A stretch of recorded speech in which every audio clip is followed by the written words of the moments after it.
Ke pantai perigi makan ketupat. Selamat pagi Bapak Ibu Jemaat. Loh, dijawab Bapak Ibu, jangan ketawa aja dong. Oke ya. Tempat perkuliahan namanya kampus. Nama mahasiswanya namanya Agus. Supaya silaturahmi kita tidak terputus, pinjam dululah 100. Jangan ya Dik ya, jangan ya. Ya Bapak Ibu, ya semoga itu membuat kita sukacita ya hari ini ya. Jadi kita akan merenungkan tentang sukacita, tapi sukacitanya adalah kasih yang bersukacita dalam kebenaran. Mari Bapak Ibu kita buka 1 Korintus pasal yang ke-13 ayat yang ke-6 Bapak Ibu. 1 Korintus 13 ayat yang ke-6 ini lanjutan khotbah yang sudah disampaikan di bulan lalu oleh Pendeta Yosua Sugiono. Dan kita akan melanjutkan seri khotbah kita tentang kasih. Dan kita sudah masuk di seri khotbah tentang kasih yang bersukacita akan kebenaran. 1 Korintus 13 ayat yang ke-6 mari kita baca bersama-sama. Dalam hitungan ketiga apakah sudah menemukannya? Amin. Ya, masih tetap di perjanjian baru Bapak Ibu ya, dan belum pindah ya 1 Korintus. Mari dalam hitungan ketiga kita baca bersama-sama 1, 2, 3. Ia tidak bersukacita karena ketidakadilan, tetapi ia bersukacita karena kebenaran. Amin. Kita merenungkan ayat yang ke-B saja. Bapak Ibu, suatu kali ciptaan Tuhan itu ada yang berbicara, tapi bukan manusia. Seumpama ini ilustrasi adalah sepotong tangan itu bisa berbicara. Suatu kali sepotong tangan kanan itu berbicara begini. Aku itu bangga dengan tangan kananku. Karena mengapa saya bangga? Karena hanya tangan kananlah yang sering kali dipakai untuk hal-hal yang baik. Dia sombong sekali. Dia ngomong ke tangan kiri, apa yang kamu perbuat? Kamu perbuatnya itu yang jelek-jelek. Kayak aku dong, tangan kanan. Tangan kanan tuh bisa untuk makan, menerima uang, ya kan. Kalau misalkan kita terima barang dari orang lain kan enggak mungkin. Tangan kiri, pasti orang tua kita, tangan yang baik, gitu kan. Tangan yang baik kita ilustrasikan ke tangan kanan. Tangan kanan, menulis, bagian tidak kidal Bapak Ibu ya, menulis tangan kanan. Apalagi Bapak Ibu kalau tangan kanan, banyak sekali hal-hal yang baik yang dilakukan oleh tangan kanan. Bahkan banyak sekali hal-hal yang dilakukan oleh tangan kanan. Pada waktu pernikahan misalkan. Pada waktu pernikahan, cincin pernikahan, kalau sudah menikah ya, kalau sudah menikah cincin pernikahan di tangan kanan. Saya tidak pakai Bapak Ibu ya. Saya tidak pakai supaya kelihatan masih muda. Nggak ya. Ada papa saya di sini, saya nggak berani ngomong gitu ya. Nah, semua hal baik ada di tangan kanan sehingga bila dia bilang begini, tangan kiri itu gunanya apa sih? Tangan kiri itu hanya untuk hal-hal yang paling kotor. Mohon maaf, pasti Bapak Ibu sudah tahu semua. Tangan kiri itu hanya digunakan ke hal-hal yang kotor. Ini loh kayak aku, tangan kanan. Singkat cerita Bapak Ibu, suatu ketika tangan kanan dipakai untuk baca. Untuk ambil buku pada waktu itu dia setelah baca pengen ambil buku. Setelah dia ambil buku ternyata dia tidak sadar bahwa yang dipegang itu bukan buku. Tetapi rak bukunya. Pada waktu dia tarik itu rak bukunya. Rak buku itu terjatuh. Dan mengenai si tangan kanan. Tangan kanan ini kesakitan dan bilang sakit sekali. Dan pada waktu itulah tangan kanan lebam. Dan sang hidup yang punya hidup seorang itu mau pingsan. Dan pada saat itulah si tangan kiri melihat Bapak Ibu. Yang diolok-olok itu tadi. Dan dia melambaikan tangan. Tanda meminta pertolongan. Dan saat itulah tangan kiri dibutuhkan. Dan dia bangga tidak sedih lagi. Bapak Ibu ini suatu ilustrasi yang bagi kita mungkin simple. Mungkin bagi kita ini sesuatu hal yang mustahil. Tetapi coba kita renungkan Bapak Ibu. Coba kita perhatikan. Tanpa tangan kiri.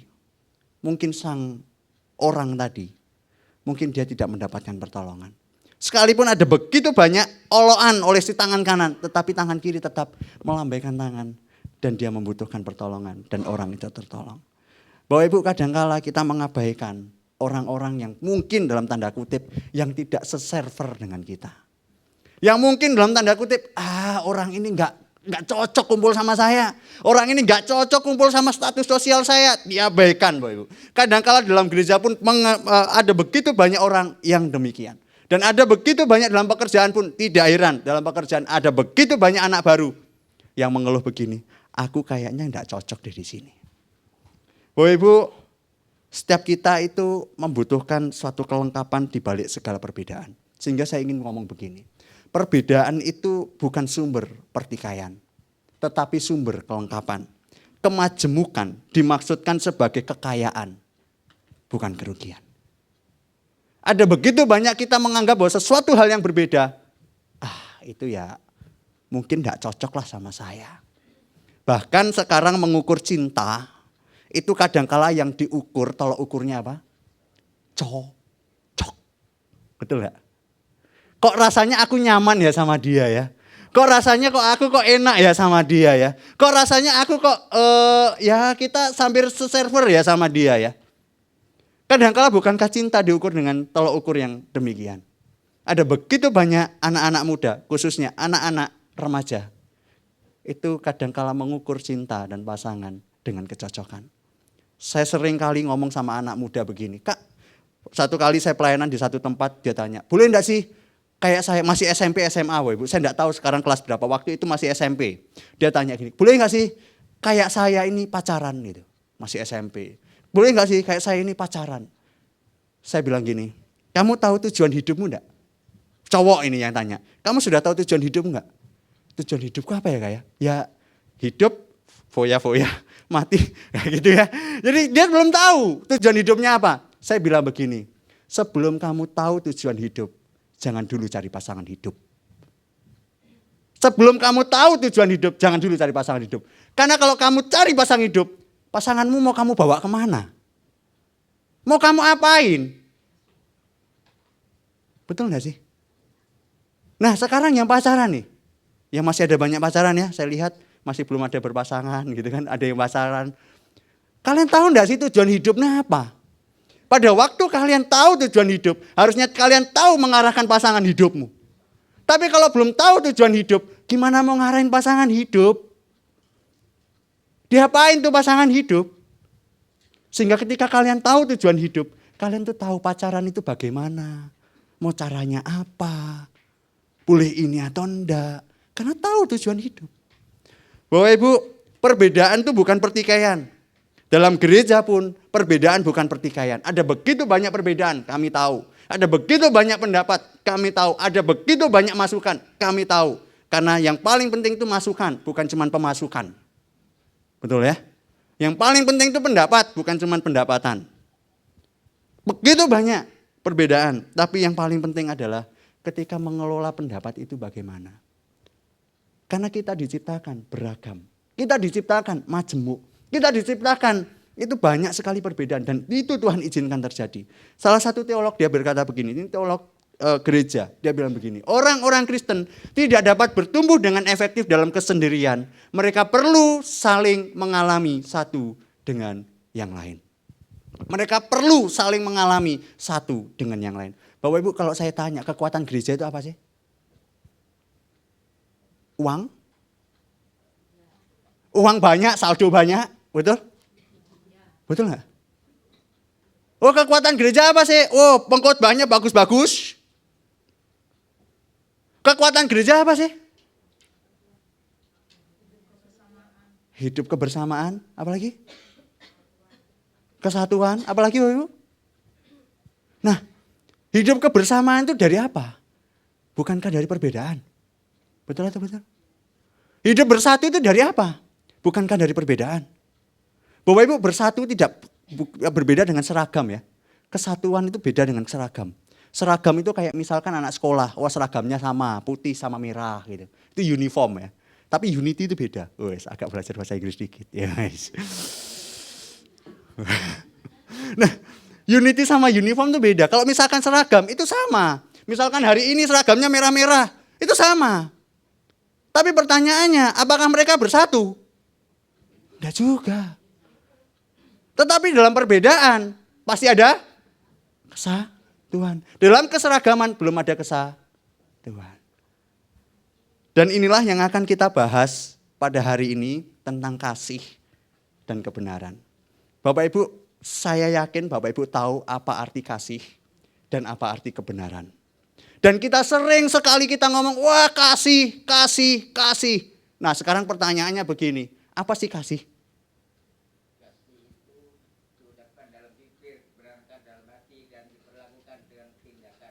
Amin. Apa kasih? Nanti dapat gerobak di depan Pak. Enggak. Ada satu sepeda bisa dibawa Pak. Apa lagi? Bapak Ibu, kadangkala kita hal-hal yang sehari-hari. Itu bukankah sering kali kita itu susah untuk mendefinisikan. Apa itu kasih? Apa itu cinta? Oh, cinta itu gampang Kak. Seperti orang kencing di kolam yang tidak terlihat tapi merasakan kehangatannya. Jijik. Tapi bukankah kadangkala kita itu juga begitu Bapak Ibu? Hal-hal yang sehari-hari kita omongin tapi susah untuk didefinisikan. Betul atau betul? Apa itu kasih? Panjang. Kalau misalkan ada satu teolog nulis tentang kasih itu bukunya tebal Bapak Ibu. Mendefinisikan kasih itu tebal. Kasih apa, macamnya apa, ininya apa. Nah sekarang kita coba belajar tentang kasih dan kebenaran. Saya membagi khotbah saya 3 hal Bapak Ibu. Tentang bahaya ketika kasih dan kebenaran itu dipisahkan. Bahaya kebenaran dan kasih itu dipisahkan. Setelah itu hubungannya kasih sama kebenaran itu apa sih? Lalu yang ketiga, kita akan belajar tentang implikasinya ketika kita lihat bahwa kasih dan kebenaran itu berhubungan. Itu implikasinya apa? Ini struktur khotbah saya hari ini. Nah, Bapak Ibu, kebenaran tanpa kasih itu bahaya. Masuk ke poin saya yang pertama. Bapak Ibu, ketika kita coba memperhatikan kasih dan kebenaran, Bapak Ibu, ada begitu banyak orang memisahkan hal ini. Dan kita coba lihat, ada dalam Alkitab, itu orang memisahkan antara kebenaran tanpa kasih. Sebagai contoh, orang Israel. Ini saya ambil contoh orang Israel. Contoh Bapak Ibu. Dalam Yesaya pasal yang pertama, orang Israel itu tahu tentang bagaimana beribadah. Waduh, dia itu katam beribadah Bapak Ibu. Dia itu kalau misalkan mau persembahin korban kepada Tuhan, dia itu tahu persembahan kepada Tuhan itu apa saja yang paling berkenan kepada Tuhan. Dan dia itu tahu, jawabannya satu, lemak. Wah, itu paling tahu dia. Dan itulah yang dipersembahkan kepada Tuhan, lemak terbaik. Dia itu orang Israel tahu kapan dirinya itu berdoa, berapa kali dia berdoa, tahu. Bagaimana dia merenungkan firman Tuhan, tahu Bapak Ibu. Bapak Ibu coba perhatikan Yesaya pasal yang pertama ayat 10 sampai 20, di situ bangsa Israel melakukan semua ibadah. Bapak Ibu, pertanyaannya begini. Melakukan ibadah baik atau tidak baik? Baik. Merenungkan firman Tuhan baik atau tidak baik? Baik. Mempersembahkan korban persembahan baik atau tidak baik? Baik. Tapi coba perhatikan dalam Yesaya pasal yang pertama ayat 10 sampai 20. Tuhan bilang apa? Aku muak dengan apa yang kamu lakukan. Bayangin Bapak Ibu. Dia apakah berlaku tidak benar? Tidak ada cacat celah. Dalam ibadah dia tidak ada cacat celah. Tidak ada. Dia melakukan itu seturut dengan kehendak Tuhan. Tetapi Tuhan bilang, aku muak dengan apa yang kamu lakukan. Dan di ayat selanjutnya dijelaskan, muaknya Tuhan karena apa? Karena ternyata bangsa Israel tidak melakukan kasih dan keadilan.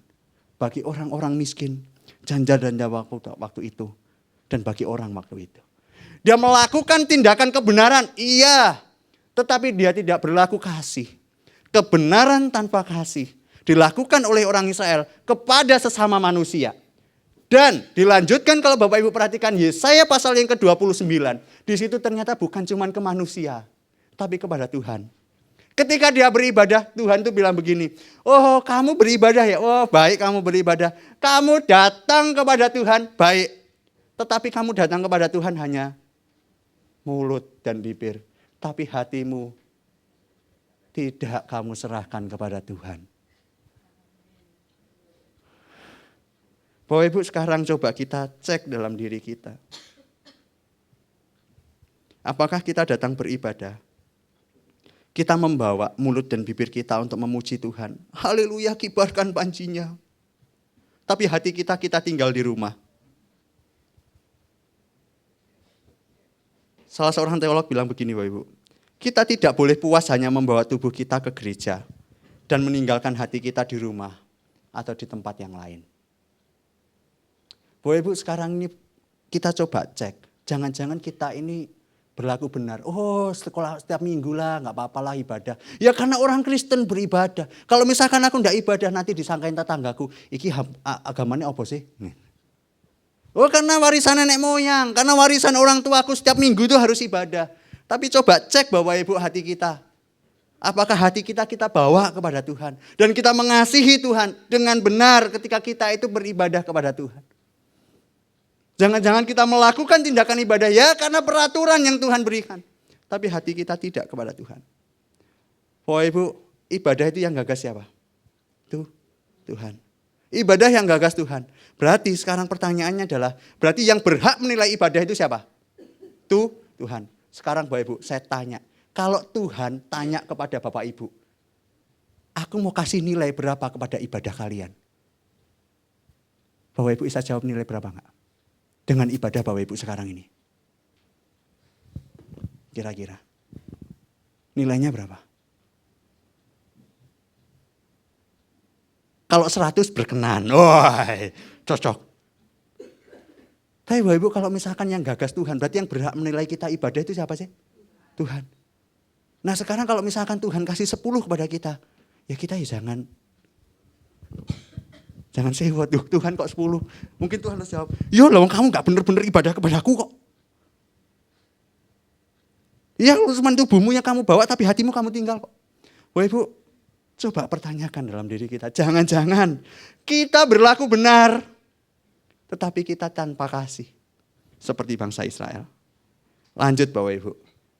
Gak cuma di PL, ternyata di PB juga ada. Di PB kalau Bapak Ibu perhatikan, Wahyu pasal yang kedua. Ayat yang pertama sampai 9 kalau saya tidak salah. Kalau enggak 7 ya, saya enggak kalau salah. Nah, di situ ada jemaat Efesus. Wah, sudah melakukan pekerjaan dalam nama Tuhan. Wah, sudah ini, sudah itu, sudah pelayanan ini, pelayanan itu. Tapi jemaat Efesus Tuhan bilang apa? Yo, kamu itu loh jahat di mataku karena kamu meninggalkan kasih yang mula-mula. Luar biasa. Lanjut setelah PB, ternyata di zaman modern pun juga demikian. Di zaman modern pun juga demikian. Bapak Ibu, zaman modern sebelum postmodern sekarang ini, sebelumnya itu ada zaman modern. Nah, itu menganggap bahwa intelektual itu sebagai kemerdekaan. Kalau misalkan Bapak Ibu perhatikan patung Liberty, itu yang dia bawa apa? Buku. Yang dia bawa buku sambil tunjuk gini. Itu karena kenapa? Karena bagi mereka suatu kebebasan itu didapatkan oleh karena pengetahuan. Satu kemerdekaan didapatkan oleh karena intelektual. Oleh karena pengetahuan. Sehingga saya tuliskan di situ bagi mereka pada waktu itu Mesias penyelamat itu karena pengetahuan. Orang pintar.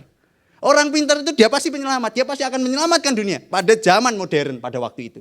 Pada zaman modern. Sehingga Bapak Ibu ternyata hal itu dilakukan dengan cara yang tidak tepat. Mereka melakukan intelektual mereka dengan cara-cara yang salah. Itulah tidak heran pada waktu itu terjadilah perang dunia. Karena kepintaran mereka yang tidak didasarkan oleh kasih menciptakan bom, menciptakan nuklir, menciptakan ini, menciptakan itu, menciptakan ini dan menciptakan itu. Dan pada akhirnya adalah tindakan yang jahat telah mereka lakukan. Dan inilah suatu kejahatan demi kejahatan di mata Tuhan ketika kebenaran itu didasarkan tanpa kasih. Pertanyaannya adalah bagaimana kehidupan kita hari lepas hari? Bagaimana Anda yang sekolah pada waktu di sekolah? Bagaimana kita pada waktu bekerja dengan peraturan yang ada di dalam dunia kerja kita? Ketika kita melakukan hal ini. Kebenaran tanpa kasih itu kejam dan otoritatif. Kebenaran tanpa kasih itu kejam dan otoritatif. Kita lanjut kepada kasih tanpa kebenaran. Bagaimana dengan kasih tanpa kebenaran? Bagaimana dengan kalau tadi kebenaran tanpa kasih? Nah sekarang bagaimana dengan kasih tanpa kebenaran? Ternyata ada juga Bapak Ibu. Di Alkitab nih, di Alkitab. Bapak Ibu ingat kisahnya Ananias dan Safira? Ingat ya? Kalau Bapak Ibu pengen belajar kompak, belajarlah sama Ananias dan Safira. Wah kompak Bapak Ibu ya. Kompak kompak bohongnya. Kompak bohongnya. Nah, Ananias Safira itu berbuat baik. Betul. Berbuat kasih. Betul, dia berbuat kasih. Namun pertanyaannya adalah, apakah berbuat baik itu sudah benar dan sudah cukup di mata Tuhan? Ternyata enggak. Dia mengasihi, iya mengasihi. Karena kenapa? Karena lihat jemaat pada waktu mula-mula menjual segala hasil tanah mereka. Menjual segala apa yang mereka miliki untuk kepentingan bersama. Wah, Ananias dan Safira juga pengen tuh. Jual semua harta miliknya. Jual kepunyaannya. Pada waktu dia jual, dia mengasihi Tuhan. Waduh, dengan embel-embel, aku mengasihi Tuhan. Oh, embel-embel ya. Serahkan kepada Petrus pada waktu itu. Tapi ujung-ujungnya adalah mati. Mengapa dia mati? Menghina kekudusan Tuhan. Tidak berlaku benar.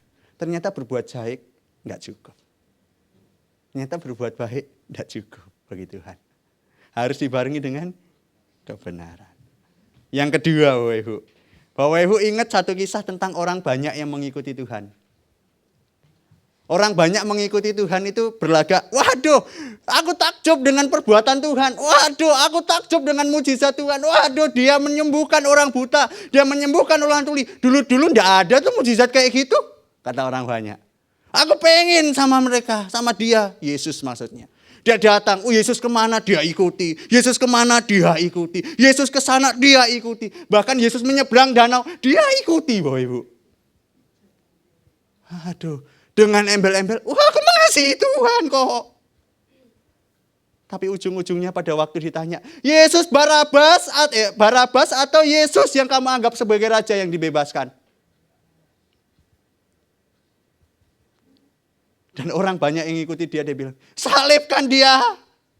Salibkan dia. Sebelum dia ngomong kayak gitu, Yesus ngomong, hei, aku tuh tahu maksudmu. Kamu berlagak mengasihi aku, padahal kamu bukan mengasihi aku, cuman mau cari makan. Betul atau betul? Cuman mau cari makan. Manipulasi kasihmu itu.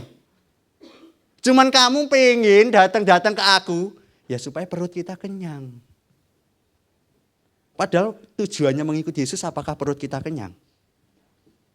Ya memang kadangkala kita bisa kenyang mengikuti Yesus ya. Tapi ada kalanya kita juga tidak kenyang, kelaparan loh Ibu. Tapi bukan itu tujuannya mengikut Yesus, bukan? Tujuan mengikut Yesus bukan supaya kenyang. Dan orang banyak ini manipulasi. Dia pengen ikut Yesus supaya mendapatkan sesuatu dari Yesus. Jangan-jangan ini juga terjadi di gereja Tuhan. Dia ingin ikut Yesus, berlagak mengasihi Yesus. Ibadahlah, setor muka. Supaya apa? Pulang setor tarik. Jangan-jangan, saya takut ini terjadi di GKKA Pondok Chandra. Kita mengikut Yesus, ya hanya manipulatif. Ya kita mengasihi Yesus, iya aku mengasihi Yesus. Buktinya apa? Ya buktinya aku ke gereja. Tetapi pertanyaan selanjutnya, apakah kita ke gereja dengan berlaku benar di hadapan Tuhan? Ketika kita mengasihi sesama, apakah kita berlaku benar di hadapan Tuhan? Ketika kita memberi persembahan, apakah kita berlaku benar di hadapan Tuhan?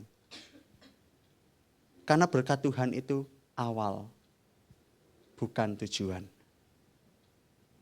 Berkat Tuhan itu sudah di awal, bukan tujuan kita supaya dapat berkat. Bapak Ibu, kasih tanpa kebenaran itu manipulatif. Sehingga ketika kita ada di poin pertama ini, saya menyimpulkan begini. Kebenaran tanpa kasih itu otoritatif, kejam, otoritatif. Tapi kasih tanpa kebenaran itu manipulatif. Manipulatif. Keduanya harus saling berhubungan dan tidak dapat dipisahkan. Keduanya saling berhubungan dan tidak dapat dipisahkan. Balik ke ayat kita di dalam 1 Korintus 13 ayat yang ke-6. Di situ ada kata bersukacita. Bapak Ibu, kata bersukacita ini muncul juga di dalam kisah para rasul. Muncul dalam kisah para rasul pada waktu Barnabas itu ketemu dengan Yesus. Dan Barnabas itu bilang begini, wah Aku bersukacita karena kasih karunia Tuhan. Oleh karena Injil Tuhan yang bisa mempertobatkan kamu. Kasih sukacita muncul di situ. Saya lupa itu ayatnya di mana. Silahkan dicari. Ya. Nah, hal itu, kebenaran di sini yang dimaksudkan adalah Injil Tuhan. Kebenaran yang sejati. Nah, sukacita di sini itu dimaksudkan begini loh Bapak Ibu. Ketika Bapak Ibu itu pengen mendapatkan sesuatu. Lama mendapatkan sesuatu, tapi rasanya itu kayaknya nggak dapat deh ini. Rasanya wes lah, kayaknya ini nggak bakalan aku pegang kok. Nggak bakalan aku terima kok ini. Tapi ternyata kita terima sesuatu itu. Yang ujung-ujungnya, wah ternyata aku dapat. Harusnya nggak dapat aku. Karena kenapa? Ya karena aku juga, ya aku sudah berjuang tapi udah nggak dapat-dapat. Udah bertahan lama tapi nggak dapat-dapat. Tapi ujuk-ujuk ternyata datang. Bapak Ibu pernah merasakan kayak gitu, sukacitanya gimana? Sukacitanya pasti penuh limpah bukan? Dinanti-nantikan, berjuang mati-matian sudah lama sekali. Ternyata ujuk-ujuk pada saat momen titik dapat. Pernah merasakan hal itu? Pernah. Gimana rasa sukacitanya? Waduh, senengnya luar biasa. Betul atau betul? Dan sukacita di sini adalah seperti itu. Yang digambarkan seperti seorang Barnabas, rasul, yang menerima Paulus. Yang sebenarnya Paulus itu nggak cocok lah kalau misalkan dia jadi anak Tuhan. Nggak cocok dia, nggak mungkin Tuhan mau belas kasihan pada dia. Nggak mungkin, udah bunuh orang banyak. Bahkan dia pembunuh, siapa namanya? Stefanus. Sudah bunuh Stefanus, di depan matanya lagi. Gak cocok lah dia jadi anak. Ternyata kasih karunia Tuhan ada dalam diri si Paulus. Dan si Barnabas lihat, aku bersukacita karena Injil Tuhan ada dalam kamu. Hal yang tidak mungkin didapat, tetapi itulah yang didapatkan. Wah, sukacitanya penuh. Dan sukacita itulah yang ada di ayat ini, Bapak Ibu. Kasih bersukacita karena kebenaran. Sekarang kita coba lihat hubungannya kasih dan kebenaran. Dan mengapa kita itu bisa bersukacita karena kebenaran. Jawabannya cuma satu. Kalau Bapak Ibu saya tanya, jawabannya ada di pribadi ini. Yesus. Bapak Ibu, Yesus datang, itu sudah mengasihi loh. Harusnya dia itu gak perlu datang loh. Betul gak sih? Datang ke dunia. Dia gak perlu repot-repot datang ke dunia sih sebenarnya. Betul betul. Dia datang ke dunia, itu sudah kasih bagi dia. Udah mengasihi di tahta surga yang mulia. Wah, indah gemerlap. Tapi dia mau datang ke dunia. Berkorban loh Bapak Ibu. Mencoba hal yang baru itu tidak mudah loh Bapak Ibu. Dan Yesus mencoba, dalam tanda kutip ya. Kalau imajinasi kita ya.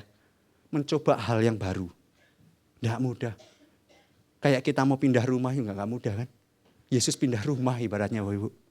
Dari surga, wah mulia, penuh dengan tahta kemuliaan, gemerlap, wah ini itu. Datang ke dunia. Datang ke dunianya itu di dalam kandungan yang sempit lagi. Kandungan Maria. Bukankah itu suatu kasih yang luar biasa? Betul? Dia datang aja dia sudah berbuat kasih. Dan kalau misalkan Bapak Ibu lihat pelayanannya dipenuhi dengan apa? Belas kasihan. Ketika lihat, waduh ada banyak orang kelaparan, hatiku tergerak oleh belas kasihan. Ada orang buta disembuhkan, orang lumpuh dia buat berjalan, dia orang tuli dia sembuhkan. Saya enggak tahu kalau orang jomblo waktu itu kelihatan Yesus gimana ya. Nah, udahlah, lanjut. Semua dia lakukan demi apa? Kasih. Demi kasih. Dan coba kita lihat Bapak Ibu. Pada waktu dia berbuat kasih, apakah dia semena-mena melakukan tindakan itu? Enggak. Dia bertindak kasih, tetapi kasih yang dilakukan itu didasarkan oleh kebenaran. Dari mana kita bisa tahu? Dari nubuat-nubuat perjanjian lama yang ditulis dalam perjanjian baru dan itu digenapi oleh Tuhan. Kalau Bapak Ibu perhatikan Matius 1, 2, 3. Di situ banyak sekali tulisan supaya genaplah nas yang tertulis demikian. Supaya genaplah nas yang tertulis demikian. Dan Matius 5 ayat 18, coba kita baca Bapak Ibu. Matius 5 ayat 18.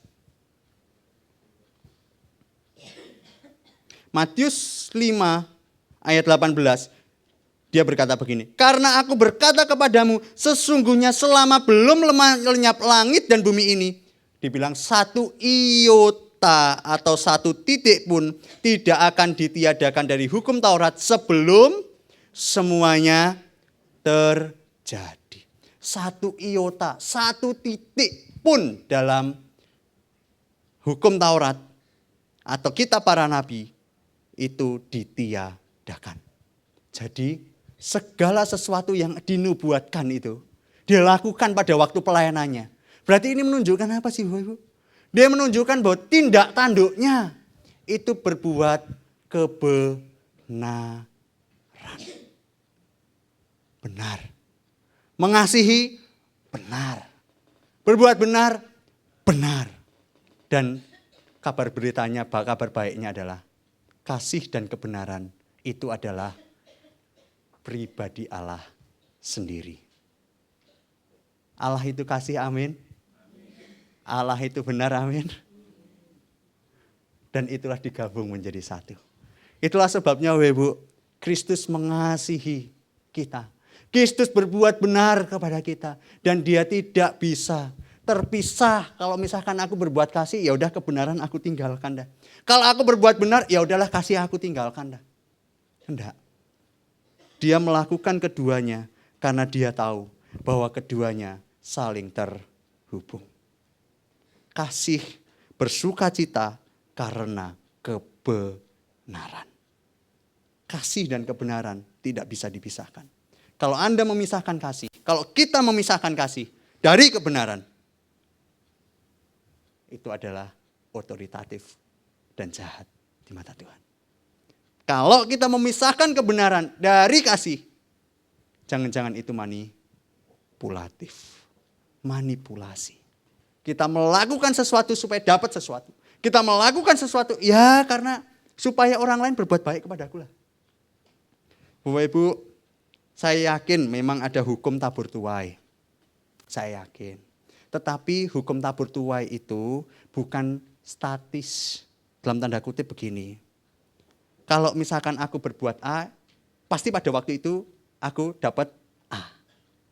Dalam kekristenan hukum tabur tuainya enggak gitu. Kadangkala kita mendapatkan waktunya itu, ya enggak pada waktu itu juga. Dan kadangkala juga kita enggak dapatin kok kalau kita berbuat baik kepada orang, orang itu berbuat baik kepada kita. Karena hukum tabur tuainya kekristenan itu, semoga saya tidak salah sebut ya, dinamis. Kalau statis itu kan ya pastilah. Betul gak sih? Artinya gitu ya. Pastilah aku dapat. Itu statis. Ya aku berbuat baik, ya pasti kamu berbuat baik. Ya aku melakukan A, ya aku nanti dapat A. Ya ujung-ujung kalau misalkan ditambahin A derajat. Oh kan tambah kan? Tambah. Tapi hukum tabur tuainya kita itu dinamis. Ya kadangkala kita gak dapat. Tapi kadangkala kita juga dapat. Kapan dapatnya? Ya gak tahu. Jangan tanya saya, kok tanya saya? Kan gimana gitu. Karena itu dinamis. Itu dinamis. Mari kita mengasihi dengan benar. Tahun lalu, Ketua Panitia HUT, Pak Nantor waktu itu ya, saya masih ingat. Memberikan tema, mengasihi di dalam, berbuat baik di dalam. Lupa, masih tahun lalu. Dalam kebenaran. Itu penting. Dan hari ini kita belajar juga tentang kasih. Rasanya ini kayaknya bukan hal yang tidak disengaja ya. Mungkin memang karena Roh Kudus juga bekerja ya. Tahun lalu sudah bahas tentang berbuat baik dalam kebenaran. Ternyata juga sama ini. Kasih dan kebenaran. Ini kita juga waktu susun tema, ya nggak tahu kalau misalkan kayak gini. Nah, Bapak Ibu lanjut ke implikasinya. Lanjut ke dalam, kita tahu bahwa kalau misalkan dipisah-pisah bahayanya apa. Tapi kalau pada waktu terhubung, itu ternyata itulah yang Tuhan inginkan. Ternyata ada implikasinya. Ketika Tuhan melakukan kasih dan kebenaran, dan dia bersuka cita karena kebenaran. Kalau tidak bersuka cita karena kebenaran, dia tidak mungkin berbuat benar. Kalau dia tidak bersuka cita karena kebenaran, tidak mungkin dia ngajarin kepada orang-orang pada waktu itu tentang hukum Taurat dan kebenaran-kebenaran yang lain. Dan implikasinya apa? Coba Bapak Ibu, di poin yang terakhir, ada dua hal yang ingin saya bagikan. Implikasinya adalah ketika orang melakukan kasih dan kebenaran, berita kerajaan Allah, Injil kebenaran tersebar ketika kasih dan kebenaran dinyatakan. Coba kita balik ke pribadi Yesus. Ketika kasih dan kebenaran dilakukan oleh Tuhan, apa yang terjadi oleh orang-orang pada waktu itu? Takjub satu. Yang kedua, pada waktu Yesus mau meninggal, cari-cari kesalahan. Ujung-ujungnya apa? Nggak dapat. Pilatus pun ngomong begini, dakwa apa yang aku kasih kepada orang ini? Nggak ada. Nggak ada. Soalnya dia berlaku benar kok. Dia juga berlaku kasih. Mau apa yang mau aku kasih kepada dia? Nggak ada. Nggak bisa dipersalahkan. Yesus nggak bisa dipersalahkan. Nggak ada. Dan yang terakhir adalah ketika dia berlaku kasih dan berlaku benar, orang lihat, wah, orang ini berkenan di mata Tuhan. Sehingga orang banyak mengikuti dia. Coba bayangkan Bapak Ibu, kalau misalkan tidak ada Yesus pada waktu itu. Ya orang banyak ya biasa aja. Lihat orang berbuat benar tanpa kasih seperti orang-orang Farisi, ahli-ahli Taurat. Apakah pengikutnya banyak? Tapi pada waktu Yesus datang, 3,5 tahun melakukan kasih dan kebenaran, berapa pengikutnya? Pada waktu makan aja 5.000 yang laki-laki. Betul nggak? 5.000 yang laki-laki. Belum yang perempuan dan yang anak-anak. Belum yang lainnya. Banyak sekali. Jadi Bapak Ibu, implikasinya itu luas dan besar. Ketika kita melakukan kasih dan kebenaran, implikasinya adalah berita kerajaan Allah itu tersebar dan dinyatakan kepada bangsa-bangsa. Kepada orang sekitar. Dan itu bukan cuma Yesus. Pada waktu jemaat mula-mula hadir dan ada di Yerusalem. Dalam Kisah Para Rasul ayat yang kedua, 41 dan 47. Saya akan deskripsikan aja, enggak usah dibaca. Tapi Bapak Ibu kalau mau baca silahkan baca. Jemaat mula-mula seperti yang saya bilang tadi, wah berbuat kasih, segala kepunyaan dijual untuk kepentingan bersama. Kalau misalkan ada makanan, dimakan bersama. Ada minuman, diminum bersama. Waktu itu belum COVID ya. Belum COVID, jadi nggak tertular. Makan makanan sama-sama, minum minuman sama-sama, belum COVID soalnya. Nah, semua berbuat kasih. Tetapi apakah berbuat kasih doang? Ternyata enggak. Jemaat mula-mula di situ dikatakan bahwa mereka bertekun dalam pengajaran rasul dan dalam persekutuan. Dan mereka selalu berkumpul untuk memecahkan roti dan berdoa. Wah, luar biasa ini. Bukan cuma mengasihi, tetapi juga berbuat kebenaran. Merenungkan kebenaran. Sukacita karena kebenaran. Dan coba kita perhatikan, setelah dia melakukan hal ini, jemaat itu ada begitu banyak yang datang. Yang datang bergabung menjadi umat percaya. Betul atau betul? Betul? Bapak Ibu, saya yakin di gereja kita, jikalau kita melakukan hal ini, kasih dan kebenaran, kita pun juga bisa loh mengimplikasikan hal ini. Kita berdampak bagi orang. Orang akan lihat siapa Tuhan kita. Orang akan lihat, wah Tuhanmu keren ya. Orang akan lihat bahwa kita itu, waduh benar-benar taat kepada Tuhan. Siapa sih Tuhan kita? Dan orang mungkin akan berkata begini, wah orang Kristen itu ciamik ya. Orang Kristen itu keren ya. Tuhan orang Kristen itu baik ya. Tuhan orang Kristen itu hidup ya. Bukan kata-kata orang Kristen kok gitu. Orang Kristen kok gitu. Wah, Bapak Ibu. Dan biarlah kita diluputkan dengan kalimat ini yang terakhir tadi. Dan biarlah kita melakukan kasih dan kebenaran sehingga orang melihat bahwa Tuhan itu baik. Tuhan itu benar. Dan Injil keselamatan yang kasih, yang penuh kasih dan kebenaran itu tersebar melalui kehidupan kita. Amin. Amin Bapak Ibu. Kalau enggak amin ya saya akan tutup nanti. Implikasi yang kedua Bapak Ibu. Ketika kita melakukan kasih dan kebenaran, kita itu menjadi pribadi yang bisa dipercaya oleh manusia. Dan khususnya berkenan bagi Tuhan. Karena kenapa? Karena kebenarannya dari Tuhan. Kita melakukan untuk Tuhan. Dan kita melakukan hanya bagi Tuhan. Soli Deo Gloria. Dan itulah yang Tuhan inginkan dalam hidup kita. Siapa kita? Anak-anak Tuhan. Identitas kita apa? Anak-anak Tuhan. Itulah sebabnya kalimat terakhir saya. Bagi kita yang sudah memiliki identitas anak Tuhan, kiranya identitas itu mempengaruhi aktivitas. Dan biarlah iman yang kita punya itu mempengaruhi tindakan. Sehingga orang akan bilang begini, orang Kristen, Tuhan orang Kristen itu baik. Orang Kristen mengasihi musuh karena Tuhannya mengasihi seseteru-seterunya. Orang Kristen bisa mengasihi orang-orang yang lain karena dia tahu bahwa Tuhannya pun juga penuh kasih bagi orang-orang yang lain. Sehingga yang dilihat bukan kita, yang dilihat adalah Tuhan. Kita anak Tuhan dan selayaknya kita kembalikan segala sesuatu bagi Tuhan. Mau kita melakukan kasih dan kebenaran? Mau kita bersuka cita karena kebenaran? Jikalau belum tahu kebenaran, bacalah Alkitab. Baca ya. Saya tahu Bapak Ibu, ada yang baca 3 pasal 1 hari. Tapi setelah ditanya, baru baca Yohanes 21, enggak tahu. Bapak Ibu, setelah baca 3 pasal 1 hari, setelah selesai, saya anjurkan 1 pasal 3 kali baca. Beneran. Jangan cuma 1 hari 3 pasal. Tapi 1 pasal 3 kali baca. Supaya kita tahu kebenaran itu berbicara apa. Dan kalau misalkan pengen tahu kebenaran, datang persekutuan Bapak Ibu. Datang persekutuan.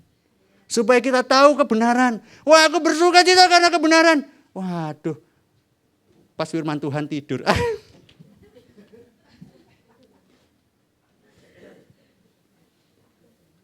Gak mau persekutuan, aduh. Mari Bapak Ibu, kita datang persekutuan, merenungkan firman Tuhan, baca Alkitab. Dan kita bersuka cita karena kebenaran. Dan hidup kita seperti apa yang Tuhan inginkan bagi kita. Amin.